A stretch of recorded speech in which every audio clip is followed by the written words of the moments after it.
Now, I think most people watching this video know that Dana White is a terrible promoter, but little did I know that Dana White is just completely out of tune with what's going on in the UFC. Now, this isn't me just complaining about how Dana White doesn't promote fights or how he only glazes John Jones for some reason. No, this is about Dana White just being out of touch with what we want as fans. And for Dana White to sit around in the post fight press conference of UFC 316 and just basically tell everyone that he isn't doing his job, I think it's very clear that Dana White needs to be fired at this point in time. So I'm going to give you guys 5 more reasons as to why Dana White needs to be fired. And without wasting more time, let's jump right into the video. Now, starting off between John Jones versus Tom Aspinall, it's clear that Dana White doesn't know what's going on in the UFC because Dana White doesn't even know what one of his biggest stars in the company are doing half the time. If you guys don't know, John Jones has been going on a serious Twitter tirade where he claims that he would rather vacate the belt than let Aspinall even get a chance to fight him. And Dana White was confronted about this during the UFC 316 post fight press conference. And this is what Dana White had to say. Look, I want to ask you about something else outside of tonight. It's a conversation we've had many times now, the Tom Aspinall-John Jones fight. It's a bit different now, right? Because John's been tweeting a lot about the fact that he's told you his plans, he's ready to vacate the belt, and all the rest of it. He said he's ready to vacate the belt? He said he doesn't care if you strip him, he would vacate it. Fucking crazy. Yeah, I've been busy. I haven't been keeping up with the gossip. I'm sorry, aren't you the CEO of the UFC? How do you not know what's going on within the UFC? Something as big as this, everybody has been reacting to it. Everybody knows that either Tom Aspinall or John Jones, either it's some sort of a ploy to market the fight, or John Jones actually doesn't want to fight Tom Aspinall. And the fact that Dana White is sitting here acting as if he doesn't know what's going on is simply outrageous. And what's worse is if he actually didn't know what John Jones was saying, because that just means that Dana White is completely tune deaf and he's just selling a fight that is never going to happen. Dana White at this point is just too deep into John Jones's nutsacks, and this is why we don't want Dana White as the UFC promoter anymore. Now, up next, I'm going to be talking about the UFC Apex. Remember in 2024, Dana White came up and said that he does not want to host any events in the UFC Apex anytime soon. Yeah, I mean, I've been saying this for a long time. We got to get out of the Apex and start doing more events in all these different cities, and we're starting to do it. We're getting it done this year. Yeah. Fast forward to June of 2025, and we have had 6 events in the UFC Apex, and they were either complete garbage or a, a waste of talent. Because why are these fighters fighting in the UFC Apex? Just feels like a quick cash grab. It's not like the UFC really cares about the fights going on in the Apex. Hell, the last Apex card between Aaron Blanchfield and Macy Barber got one promo video for the main event.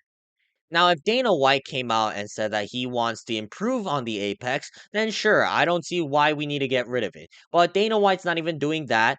Dana White's just using the UFC Apex to put out a card every single week, and half the cards the UFC Apex has are complete shit. Now, up next, we're going to be talking about Powerslap. I don't know anybody in real life who actually likes Powerslap other than Dana White. Powerslap is a complete waste of time. It is retarded. You're just speedrunning CTE, and to call these people athletes is a disgrace to sports in general. For some reason, Dana White actually believes that people like Powerslap, and that's why Dana White forces Powerslap content onto the UFC Instagram page in order to boost its views artificially. Let me tell you this, Dana White. Nobody gives a shit about Powerslap. Only you care, and the reporters ask questions about Powerslap only because you like it and it could boost their career. Not exactly how you probably envisioned it working in the bids. Some good, some bad. A lot of, publicity, negative, your own issues as well. How is this playing forward into the next season? We saw promotions of it on there. It's been incredible. The deal that I just cut for Slap is bigger than the UFC deal we cut with Spike TV after the first season of The Ultimate Fighter. I don't give a shit what the media says about it. They don't matter. And let me know in the comments down below, do any of you actually like Powerslap? Because I think it's a complete waste of time. I think it's a mockery to sports. I think it's a mockery to combat sports, especially. And for Dana White to sit here and pretend that we actually care, when in reality, at best, most people are watching it because Dana White just brings a shit ton of influencers into the building to watch two absolute dumb fucking retards try to slap each other as hard as they can back and forth. Then sure, I guess it's getting views somehow. But other than that, I don't know why anyone would willingly watch Power Slap, and I don't know why anyone would willingly enjoy Power Slap. Now up next, we're going to be mentioning Francis Ngannou. Dana White openly hates Francis Ngannou. It is no secret. And listen, maybe Francis Ngannou was hard to deal with in the negotiation room. Maybe Francis Ngannou demanded way too much money. I don't know the exact details, but here's John Jones in 2025, still on the roster, and Dana White is suckling him off. I don't understand why Dana White despises Francis Ngannou so much. Like, sure, Francis Ngannou may not have been the most active champion, and it wasn't like Francis Ngannou wasn't demanding a lot of money. But at the same time, here's John Jones demanding $30 million and still refusing to fight Tom Aspinall. It is egregious, and the fact that John Jones is on the roster, meanwhile Dana White actively smears Francis Ngannou for asking for more money, is stupid. We don't need someone who runs the UFC to actively make his decisions out of pettiness. Let's be honest, the only reason why Dana White is suckling off John Jones right now is because Francis Ngannou left the division as the undisputed heavyweight champion.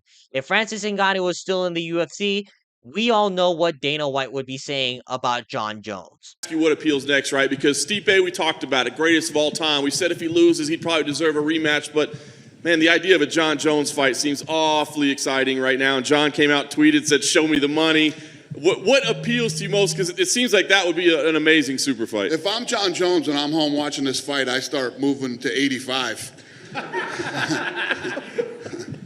And last but not least, I want to mention Dana White's work schedule. Before we mention that part, if you guys noticed the background change, I had to re-record this part because for some reason my camera didn't pick it up properly. But anyways, Dana White's out here saying that he's busy, so he can't really know what's going on with one of his biggest fighters on the roster in John Jones. But what is Dana White exactly busy with lately? You know, it's not like Dana White's really running the company. He relegates the press conferences for John Anik to take charge of.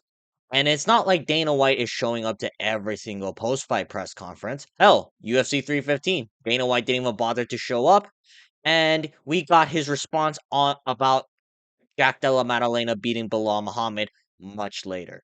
So I don't want to hear that Dana White is super busy, so he's not really paying attention to what John Jones is doing.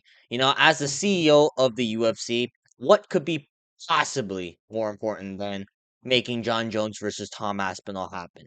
It certainly shouldn't be Power Slap.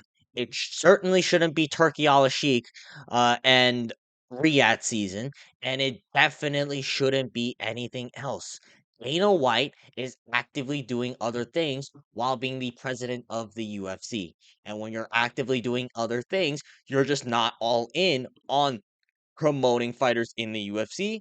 Hence why there's a low quality in production when it comes to UFC promos and when it comes to UFC matchmaking. Because let's not forget, Dana White has a huge influence over the matchups. All right, that's gonna be for today's video. At this point, you guys have to admit that Dana White it just does not care about the UFC. He doesn't care about the fans. He doesn't care about the fighters. He only cares about promoting fucking boxing and Powerslap as the CEO of the UFC. And it really shows in a lot of the decisions Dana White has been making lately, and that's simply unacceptable. But leave a comment down below what you guys think about Dana White as the current president of the UFC. And other than that, make sure to like and subscribe, and I will see you guys next time. Peace.